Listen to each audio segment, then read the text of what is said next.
आकाशवाणी लखनऊ से प्रस्तुत हैं प्रादेशिक समाचार। मुख्य समाचार।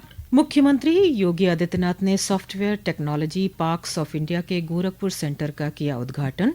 कहा, ये पार्क युवाओं को नवाचार, स्टार्टअप और रोजगार के नए अवसर करेगा प्रदान। प्रदेश के कई जिलों में पेट्रोल, डीजल और गैस की कमी को लेकर फैल रही अफवाहों पर सरकार ने ध्यान नहीं देने की अपील की। आपूर्ति व्यवस्था की हो रही है सख्त निगरानी। प्रधानमंत्री नरेंद्र मोदी 28 मार्च को प्रदेश के जेवर में नोएडा अंतर्राष्ट्रीय हवाई अड्डे के पहले चरण का करेंगे उद्घाटन। जनसभा को करेंगे संबोधित। और चैत्र नवरात्रि की अष्टमी पर प्रदेश के शक्तिपीठों और देवी मंदिरों में गूंज रहे हैं माता के जयकारे। अयोध्या के श्री राम जन्मभूमि मंदिर में कल रामनवमी पर भव्य आयोजन की तैयारी। नमस्कार, प्रदेश के समाचारों के साथ मैं मनीषा पाठक। अब समाचार विस्तार से। मुख्यमंत्री योगी आदित्यनाथ ने आज गोरखपुर औद्योगिक विकास प्राधिकरण गीडा में software technology parks of India STPI के गोरखपुर सेंटर का उद्घाटन किया।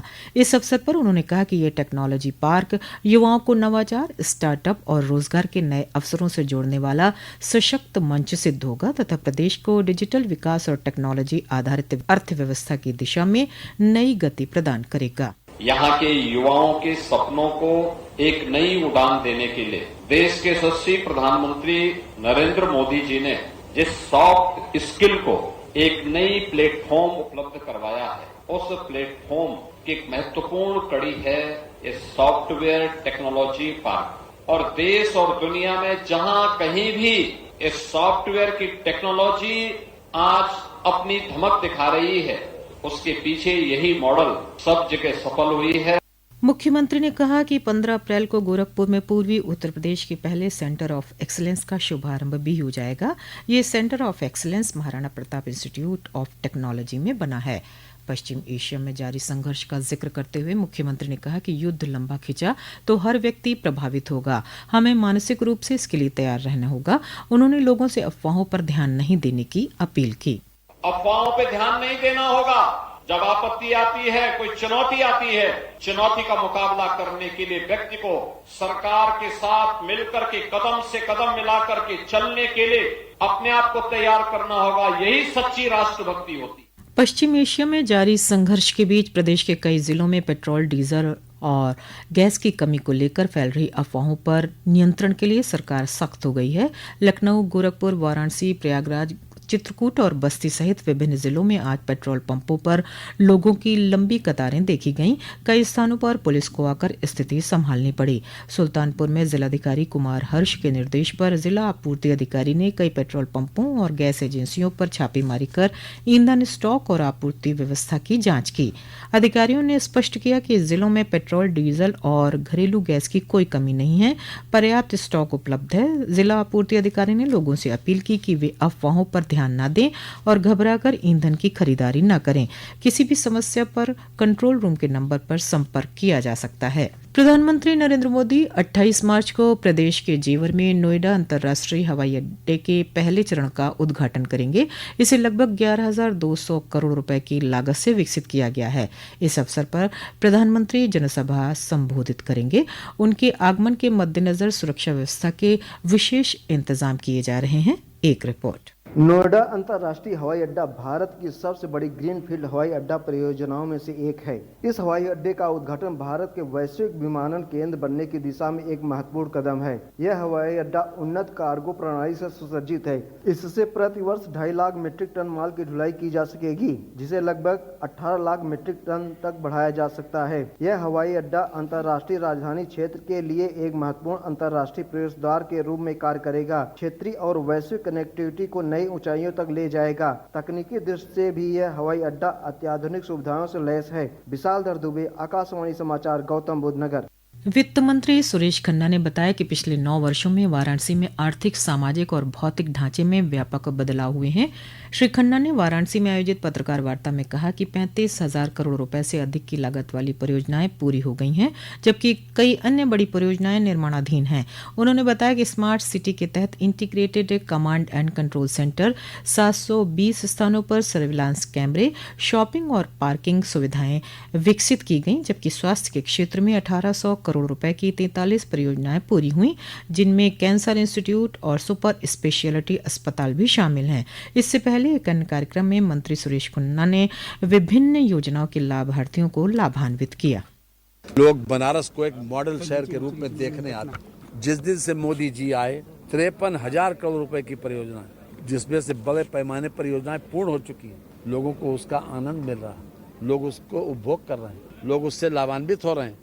ये समाचार आप आकाशवाणी लखनऊ से सुन रहे हैं। ताज़ा समाचार जानने के लिए आप हमारी वेबसाइट newsonair.gov.in पर लॉगिन कर सकते हैं। इसके साथ ही आप प्रादेशिक समाचारों का ये बुलेटिन हमारे YouTube channel news on AIR Lucknow पर भी सुन सकते हैं।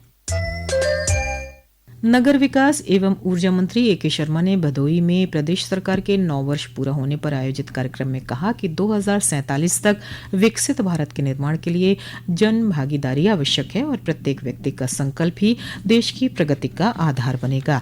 इससे पहले ऊर्जा मंत्री ने वाराणसी में विद्युत विभाग के कार्यों की विस्तृत समीक्षा बैठक की। इस दौरान उन्होंने गर्मी के मौसम को देखते हुए अधिकारियों को सभी विद्युत उपकेंद्रों पर आवश्यक उपकरणों की पर्याप्त उपलब्धता सुनिश्चित करने के निर्देश दिए। चैत्र नवरात्र के 8वें दिन आज प्रदेश भर के शक्तिपीठों और देवी मंदिरों में मां महागौरी की पूजा अर्चना की जा रही है। मिर्जापुर के मां विंध्यवासिनी, वाराणसी के मंगला गौरी मंदिर और जौनपुर के शक्तिपीठ चौकिया धाम में श्रद्धालु सुबह से ही पूजा अर्चना कर सुख समृद्धि की कामना कर रहे हैं। बलरामपुर के देवी पाटन शक्तिपीठ पर लोग धार्मिक अनुष्ठान भी संपन्न करवा रहे हैं। वहीं शामली के सिद्धपीठ आठेवाला मंदिर में माता के जयकारे गूंज रहे हैं। इटावा में सिद्धपीठ कालिका देवी मंदिर पर झंडा चढ़ाने के लिए श्रद्धालुओं की भीड़ उमड़ रही है। यह सिलसिला 9वीं और 10वीं तक चलेगा। लोगों ने घरों में हवन पूजन कर कन्याओं को भोज कराया। कई जिलों में आज रामनवमी का पर्व भी हर्षोल्लास के साथ मनाया जा रहा है, जबकि अयोध्या में श्री राम जन्मोत्सव का भव्य आयोजन श्री राम जन्मभूमि मंदिर में कल किया जाएगा।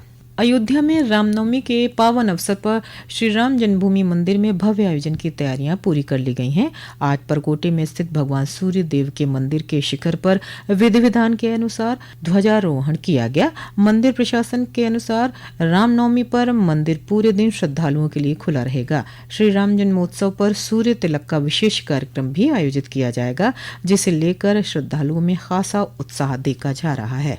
रामनवमी पर श्री राम जन्मभूमि मंदिर में सुबह 6:30 से विशेष अनुष्ठान शुरू होंगे और दोपहर ठीक 12 बजे भगवान रामलला का जन्मोत्सव मनाया जाएगा। इस दौरान सूर्य तिलक का दिव्य दृश्य देखने को मिलेगा, जब सूर्य की किरणें सीधे रामलला के ललाट पर पड़ेंगी और इसका प्रसारण अयोध्या के कई स्थानों पर LED स्क्रीन पर भी किया जाएगा। भगवान को 56 भोग अर्पित किए जाएंगे और मंदिर परिसर में बधाई गान व फूल भंगला झांकी श्रद्धालुओं को आकर्षित करेंगी।